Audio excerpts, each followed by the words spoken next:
안녕하세요. 드디어 마지막 백테스팅입니다. 모델 3개 모두 손실이라 예측했고 엄청 낮은 숫자들이 나왔습니다. 그래서 얘는 완전히 0이네요. 따라서 들어가면 손실이었습니다. 이번에도 모델이 맞췄다고 볼 수 있겠고 제 모델은 손실은 굉장히 잘 맞추는 것 같습니다. 이 말은 즉 제가 손실나는 내동매매를 할 때 모델이 브레이크를 제대로 밟아줄 수 있다는 거죠. 저의 손실을 굉장히 많이 줄여줄 수 있다는 것입니다. 이것만으로도 굉장한 의미가 있죠. 그리고 또 이거를 반대로 생각하면 저는 그동안 손실나는 매매를 굉장히 많이 했었다는 겁니다. 지금 모델들 백테스팅 하면서 보는 건데 제가 손실 본 것들 보는 거거든요.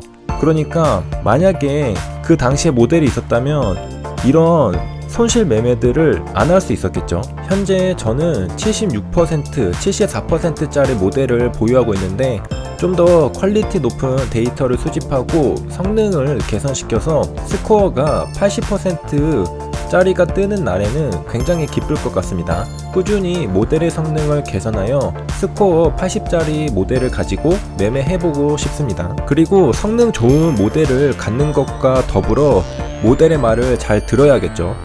오늘 저는 매매를 할 때 모델의 말을 안 듣고 했습니다. 모델들이 예측하는 것이 저마다 조금씩 다른데 다수결을 따라가야 됩니다. 항상 다수결을 따라가면 크게 틀릴 일이 없죠. 저는 하나의 모델이 1로 예측하는 걸 보고 나도 들어가고 싶었기 때문에 그 모델만 믿고 들어갔다가 한번 깨졌습니다. 여러 모델이 아니라고 예측한다면 이유가 있는 것이죠. 하나의 모델만 나의 희망 회로를 돌리면서 덥석 믿고 진입하면 안 되겠습니다. 시스템적으로 컴퓨터에게 물어보지 않고 매매하면 내동매매가 되는데 컴퓨터에게 물어본다 하더라도 그 말을 듣지 않으면 결국 내동매매가 되는 것입니다. 반드시 모델에게 물어보는 것에서 그치는 게 아니라 모델의 말을 따라야 하죠. 반드시 1이라는 값을 전달받고 베팅하는 프로세스를 밟아야 하죠. 나의 감이 아니라 컴퓨터에게 허락을 받고 베팅을 해야 됩니다. 그러니까 의사결정의 한 단계가 더 거쳐져야 한다는 것입니다. 그래야 충동적인 느낌적인 매매를 배제할 수 있습니다. 통계, 숫자, 컴퓨터들이 매매를 뒷받침해준다 하더라도 우리가 충동적인 의사결정으로 따르지 못한다면 결국 여태 해놓은 작업들은 무의미한 작업이 되는 거죠. 이런 관점에서 봤을 때, 즉 자신의 충동을 억제하지 못한다는 관점에서 봤을 때 이런 사람들이 많다는 관점에서 보면 사실 우리의 인생은 생각보다 이지 모드일 수 있습니다. 물론 저처럼 이렇게 충동을 억제하지 못하고 내동매매하는 사람한테는 하드 모드가 될 수도 있다는 말이죠. 그냥 인내하고 규칙대로 지켜서 따라하면 해피한데 그런 규칙을 벗어나려고 하죠. 그것도 감정적으로 들어가기 때문에 그렇습니다. 그런 충동, 억제, 자기관리가 잘 되는 사람들한테는 이 세상이 굉장히 이지 모드가 될 수 있는데 쓸데없는 실수를 안 하기 때문이죠. 하지만 쓸데없는 실수를 하는 사람에게는 안 가도 될 길을 가게 되고 한 바퀴 돌아가게 되는 것입니다. 더 고생하고 가게 되죠. 저 자신을 보면서도 사실 이런 충동을 억제하는 습관만 가져도 굉장히 인생살이가 이지하겠다라는 생각이 드는데 또 길을 다니면서 담배 피는 사람들을 보면서도 그런 생각이 듭니다. 자기 관리가 안 되는 자기 파괴적인 행동을 하는 사람들은 일단 제끼고 시작할 수 있기 때문이죠. 전체 인구의 몇 퍼센트 정도를 배제하고 그 위로 올라설 수 있기 때문이죠. 왜냐하면 자기 관리가 안 되는 사람들은 자기가 잘못하는 게 있으면서도 자기가 잘못하는 걸 계속 반복하면서 브레이크가 걸릴 것이기 때문이죠. 내동매매, 담배 다 똑같은 겁니다. 저는 그나마 다행인 게 담배는 안 펴서 이 내동매매만 좀 잘 억제하면 좋을 것 같은데요. 내동매매가 안 좋다는 것은 모두가 다 압니다. 마찬가지로 담배가 몸에 좋다고 말하는 사람은 한 명도 없을 겁니다. 내동매매도 담배도 몸에 나쁘다는 걸 알면서도 하는 건 비합리적인 인간이죠. 따라서 담배 피는 사람은 담배뿐만 아니라 다른 의사결정들은 안 봐도 어떻게 할지 뻔합니다. 충동을 억제하지 못하는 의사결정을 하겠죠. 내동매매도 마찬가지고요. 잘못된 걸 알면서도 한다는 것은 굉장히 모순적이고 비합리적인 행동인데 그런 사람들이 생각보다 세상에 많거든요. 굉장히 많습니다. 그래서 반대로 생각을 해보면 내가 만약에 잘못된 걸 인지하고 고칠 수만 있다면 그 사람들 위로 올라갈 수 있는 겁니다. 경쟁 상대가 안 되죠. 매번 합리적인 판단만 하고 같은 실수는 반복하지 않는다면 당연하게도 자기 관리가 안 되는 사람들 위로 올라갈 수 있습니다. 경쟁 상대가 안 되겠죠. 어떤 사람은 계속 실수를 반복하고 어떤 사람은 실수를 수정하고 계속 위로 올라갈 테니까 말이죠. 그래서 자기 관리가 되는 사람, 충동이 억제되는 사람은 이 세상살이가 생각보다 굉장히 이지할 수가 있습니다. 자신의 욕구가 있어도 그거를 참아낼 줄 알아야 한다는 거죠.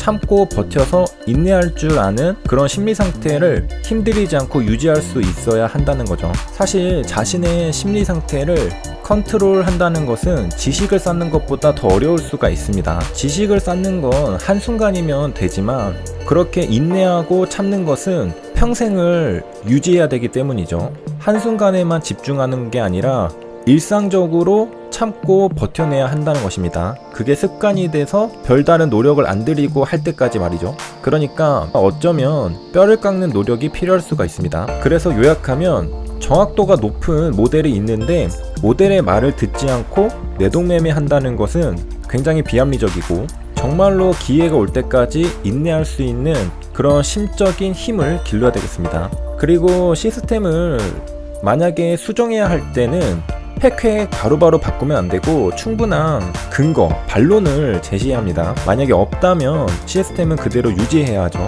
충분한 반론이 제기가 되었을 때 그때 납득이 되면은 시스템을 바꿀 수 있겠습니다. 시스템 내부에는 상반된 논리가 공존해서는 안 됩니다. 절대로 모순이 존재하면 안 되죠. 예를 들어 상승 등락률이 14% 이상에서 매수한다와 14% 미만에서 매수한다는 것은 상반된 원칙이죠. 이러면 안 된다는 겁니다. 하나의 원칙으로 통일을 시켜야 되죠. 14% 이상에서만 매수한다면 그 밑으로는 매수하면 안 되고요. 만약에 그 밑에서 매수하겠다면 그 위로는 매수하면 안 됩니다. 원칙은 모순이 없어야 하죠. 하지만 내동매매를 하다 보면 이랬다 저랬다는 경우가 많기 때문에 원칙이 있어도 모순된 행동을 하는 경우가 굉장히 많습니다. 그래서 조심해야 되고요.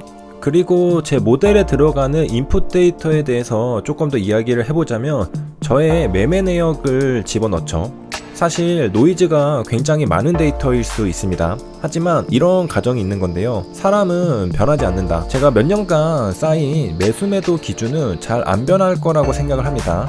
호가창과 차트를 보는 건 비슷할 거라 생각을 하는 거죠. 그래서 매수매도 타점이 생각보다 일관되게 진행이 될 거라 생각을 하고 그렇게 가정을 하고 데이터를 수집해서 넣어주는 건데요. 그러면 모델은 무엇을 하느냐? 종목 선정하는 걸 도와주는 거죠. 매수매도는 제가 그 순간 호가창과 차트를 보고 하지만 이 종목을 들어갈 수 있는지 아닌지는 모델이 평가를 해주는 거죠. 그래서 같은 매수 타점이라 하더라도 어떤 종목은 모델이 들어가도 된다고 허락해주고 또 어떤 종목은 안 된다고 말해주는 거죠. 만약에 제가 매수하고 매도하는 패턴이 그때그때마다 굉장히 다르다면 아마 모델이 정확하게 예측하기는 굉장히 어려웠을 겁니다. 하지만 생각보다 일정하기 때문에 모델의 스코어가 올라갈 수 있었던 걸로 보이고요. 이렇게 해서 첫 시작을 밟아가고 향후에는 조금 더 퀄리티 높은 데이터를 수집해서 모델의 인풋으로 넣어줄 수 있겠죠. 급한 대로 이렇게 사용하고 그래도 최근에 백테스팅을 통해서 모델이 잘 구분한다는 것을 알게 되었으니까 믿을 수 있겠죠. 딥러닝 모델이 어떻게 예측하는지는 별로 중요하지 않습니다. 단지 그 결과를 어떻게 내주는지가 중요한 거죠. 실시간으로 계산해서 승률이 높아지는 지점을 내게 알려주기만 하면 됩니다. 저는 그 순간 매매하면 되는 것이고요. 그래서 실시간으로 데이터를 보내고 확률을 계산하는 걸 구현해내야 하고 그렇게 한 거죠. 그리고 모델이 예측하는 성공률이 높아지면 조금 더 저점에서 안심하고 잡아볼 수도 있을 것입니다. 미리 예측 매매를 할 수도 있을 거라 생각이 드는데요. 그럴 경우에는 눌린 돌파 자리에서 조금 더 밑에서 눌린 매매를 시도해 볼 수도 있을 겁니다. 왜냐, 다음 캔들에서 모델은 수익이 날 거라고 예상을 해줬다는 건 그 캔들에서 매수를 하면은 성공 가능성이 높다는 건데, 그럴 경우에는 굳이 위에서 매수할 필요 없이 최대한 밑에서 잡아보려고 노력해 볼 수 있잖아요. 그런 매매도 가능해질 거라고 생각을 해보고요. 눌린 매매는 지지선에 매수하고 저항선에 매도하는 거죠. 내려올 때 받치고 올라갈 때는 막는 거죠. 그리고 눌린 매매는 유리한 점이 몇 개 있는데, 호가창에서 매수 기준과 매도 기준이 똑같기 때문에 반복 훈련하여 숙련도를 높이기 좋습니다. 매수할 때는 받치고 매도할 때는 막는 거죠. 반면에 돌파 매수는 위로 사기 때문에 매수 매도가 일관된 규칙을 가지고 있지 않습니다. 눌린 매매는 똑같죠. 그래서 우리가 눌린 매매를 해야 하는 이유가 여기에 있습니다. 일단 첫 번째는 눌린 매매는 방어형이기 때문에 굉장히 안정감이 있습니다. 방어를 잘해야 공격도 할 수 있다. 체스 격언에 이런 말이 있죠. 그리고 눌린 매매가 중요한 이유는 고점이 잘 보입니다. 돌파 매매는 고점인지 아닌지 판단해야 하는 자리에서 매수를 준비하니까 제대로 상황 파악을 할 수 없습니다. 상승할 때 매수할 것만 생각하니까 고점을 파악하지 못하는 것이죠. 하지만 눌린 매매는 상승할 때 매도를 먼저 생각하니까 고점을 잘 파악할 수 있죠. 그러니까 한마디로 돌파 매매를 하는 사람에게는 모든 상승이 돌파로 보이지만, 눌린 매매를 하는 사람은 모든 상승이 일단 고점이라 생각한다는 겁니다. 그러니까 아무래도 고점을 파악하기에 더 유리하죠. 그래서 차근차근 모델도 개선시켜 나가면서 저의 매수 타점도 조금씩 돌파 쪽에서 눌림 쪽으로 전환해 갈 수 있어야 하겠습니다. 조금이라도 더 싸게 사는 게 아무래도 유리하죠. 그리고 그게 가능하려면 수급이 들어올 때 같이 매수하기보다는 이번 캔들에서 수급이 들어오면서 상승할 가능성이 높다는 모델의 예측을 바탕으로 밑에서 잡아볼 수 있겠다라는 판단인 것입니다. 이렇게 해서 마지막 백테스팅까지 해봤는데 결과적으로 70%대에서 백테스팅도 마무리가 되었습니다. 그래서 모델이 잘 작동한다는 것을 확인했고요. 이렇게 확인을 해도 계속해서 의심이 드는 것은 사실입니다. 꾸준히 모델을 개선해 나가면서 경험해 나가면서 마음 깊숙이 믿을 때까지 함께 해야 되겠죠.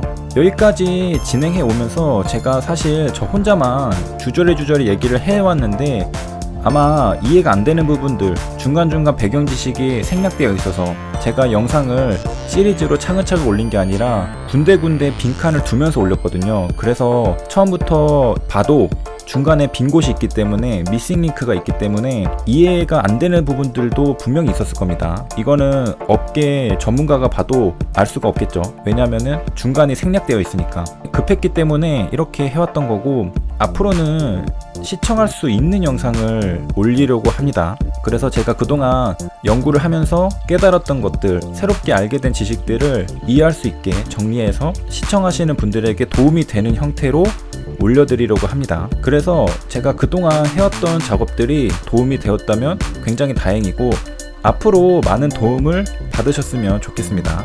그래서 여기까지 시청해주셔서 감사합니다.